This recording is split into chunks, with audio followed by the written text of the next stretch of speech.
Hey, my Legion. How y'all doing today? I'm with my buddy John. We're here to finally see and review Mortal Engines. I've been wanting to see it for a while, but I mean, it didn't do too well, and like... Yeah, didn't do well at the box office, didn't cover its budget. And a lot of people get the kind of poor reviews because they didn't think it had a good enough story, but I liked it. It was fun. Yeah, I thought it was cool as hell. I mean, it's like... I mean, it's a bunch of cities that travel on wheels. It reminded me of Howl's Moving Castle, the Japanese animation. Except I think they had legs that walked around legs. Like I think. Youngest, huh? Yeah, I mean, but it's like, and like some, like this one, like the bad guy scene that walks around would like bring in capture other cities on wheels and stuff, and bring the people, and they use their old tech and stuff like that. Weapons or what have you to help fuel their ship and stuff like that. Really interesting idea. I thought it was really cool. I love the effects and stuff like that.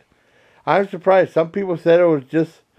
I didn't know what to think. Maybe I thought it looked really... Maybe they're disappointed because that's a problem is... Well, of course, he didn't direct it, but him and his wife wrote it. It was written by Peter Jackson's wife, Fran Walsh. Yeah. And it wasn't anywhere near as good as The Lord of the Rings. Oh, yeah. Peter was a Hobbit. So that could have been part of this. But I think it's good. Then probably part of the reason why it had such a massive budget, but probably part of the reason it didn't capture enough money or bring in enough money was there was really no huge stars. And you got some stars like Hugo Weaving, who was in Lord of the Rings. He was in The Matrix. Yeah. The Marvel Cinematic Universe, and an actress that plays the daughter, I just looked up. That's Vincent D'Onofrio. Yeah, I didn't know. That's cool. Like one of the first things. Yeah. That's Weaving plays the antagonist and the male protagonist. The actor plays him. He was in a interesting series called Misfits, a British series. Where the kids are a bunch of juveniles and are working off like their debt to society, and something happens and they all get superpowers. Oh, that's cool. That's pretty good. I think I believe in a show to pursue other things, but then I didn't see anything until just a few years ago. He did The Umbrella Academy on Netflix. Yeah. It's really good. He plays a wonderful tragic character in that. And then this one actress who's also from New Zealand, and she's Samoan. She's in The Expanse, which I think, Stephen Lang, who was in Avatar. He was in, what's the movie we were talking about earlier? Oh, God. Oh, that Don't Breathe. Yeah, Don't Breathe. Yeah. Series. He's been in a lot of stuff. He does a voice of a character in it. So, no real big stars to bring in a lot of money at the box office for that big of a budget.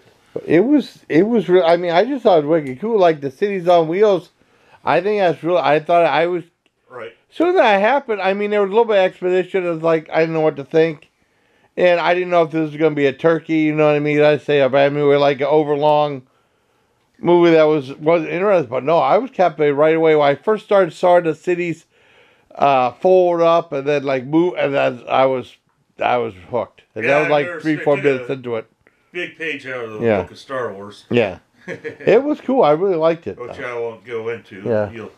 I will. Yeah. Well, yeah, you'll have to really. I mean, Of course, then again, Star Wars took a lot from the westerns and samurai movies. Because whenever I haven't seen the movie Hidden Fortress. You ever see that one? Huh. Yeah, I believe it's a samurai movie. Yeah, where I think Star Wars take a huge chunk from that movie. I think. Well, I remember whenever, because George Lucas had that American Graffiti, huge hit already.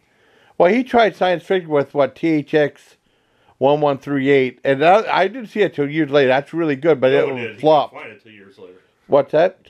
No, it's not 2 years later because you couldn't find it 2 years later. No, I mean, I found it eventually. And then, he did, that. And I don't know if that was more of a student film.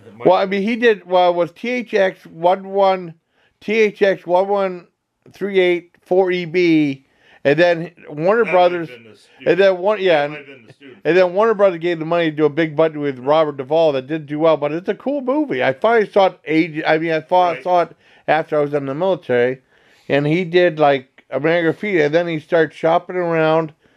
This is the story I heard. The movie theater, he wanted to do a Western outer space, and no one was interested. So he went to 20th Century Fox, and he said, well, I have this idea, I want to do it.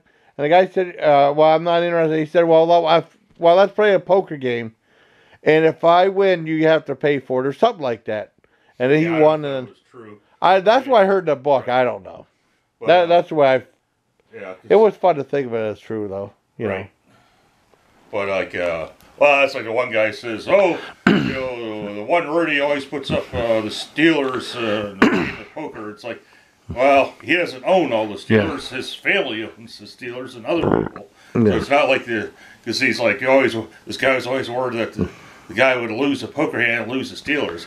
Yeah. He's not the only one who owns it. It's several Rooneys and other people, too. Yeah, Mickey Rooney. No, just kidding. And Art Rooney. Yeah, and Rice Rooney. No, Rice Rooney. He's excited for Rice Rooney, that's silly. Anyways, it was good. Yeah, I know what's interesting is some effects are really good, but there's a few scenes and it was a little bit lower quality. Yeah. Like when they get to this one cityscape, you see like some mountain stuff. I'm like, yeah.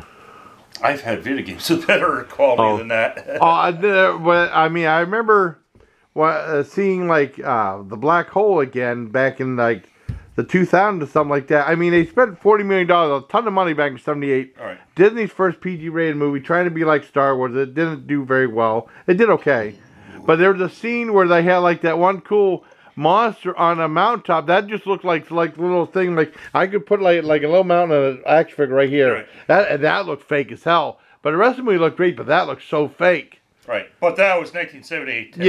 Yeah. We're talking about modern. Oh, I know. But I mean, the movie looked great, but except for that little bit, you know, that looked so fake. But cool movie though, Black Hole, and this was really cool. I give Mortal Engines a 9.5 out of 10. Cool. So I guess that's it for me and my buddy John. See, we went off on a tangent as usual. And until next time, buddy, please take care of my allegiance. Yeah.